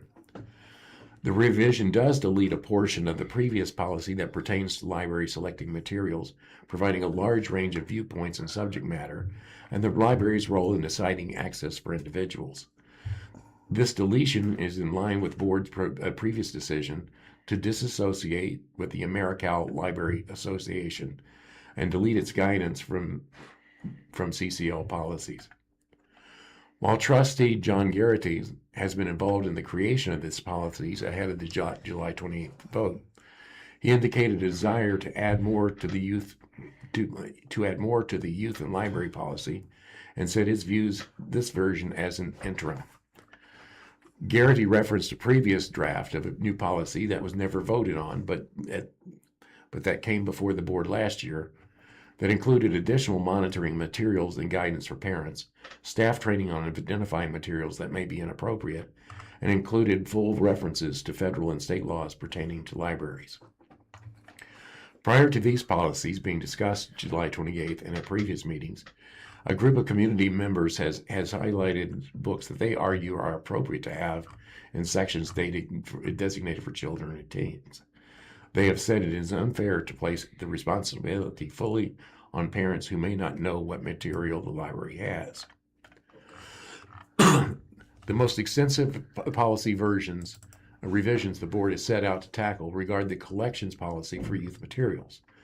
This policy, which would create guidelines and rules for how materials are selected and added to the library's collection, remains in the works. Some speakers at the July 28th meeting expressed gratitude for the changes and said that the library is moving in the right direction, while others were critical that requests for reconsideration were not being addressed quickly enough and accused the library of failing to follow state guidelines regarding obscene material. Blydenberg asked for the community's trust in addressing their concerns and had noted that he had gotten a lot done since being hired with the help of the staff, taking steps to make it feel like Christian County again.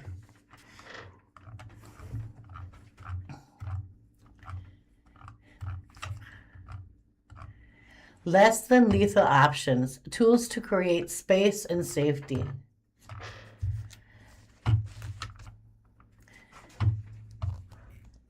Hello, I am Myron Boham, owner of Elite Arms Company LLC in Springfield, Missouri, for more than 25 years. I have worked with folks across the Ozark who want practical ways to protect themselves and their families. Our shop at 2851 South Campbell Avenue is a place for honest conversations and no pressure, no judgment, and the straightforward information to help you make informed choices. This is at least our latest in firearms fundamental series. We have covered choosing the right firearm, suppressors, and other topics. Understanding the less lethal options and tools designed to inoperate or incapacitate, deter an assailant without primary intent of causing death. The goal is simple: create enough time and space to escape and get to safety. Common samples include pepper spray, stun guns, tasers, batons, and projectile launchers like the Barina. Important reality checks: less than lethal does not mean risk-free. Thank Thank you for listening to the Blind Community Thrift Store Radio Reading Service. Tune in every week, Monday through Friday, on the Blind Community Thrift Store's YouTube channel at 10 a.m. for more up-to-date news from the Springfield News Leader, Springfield Daily Citizen, Business Journal, and 417 Magazine. Listen after we are live on the Audio Reader Network at reader.ku.edu. All broadcasts are played over KSMU's subcarrier airwaves at 67 kilohertz on 91.1 from 3 p.m. Monday through Friday.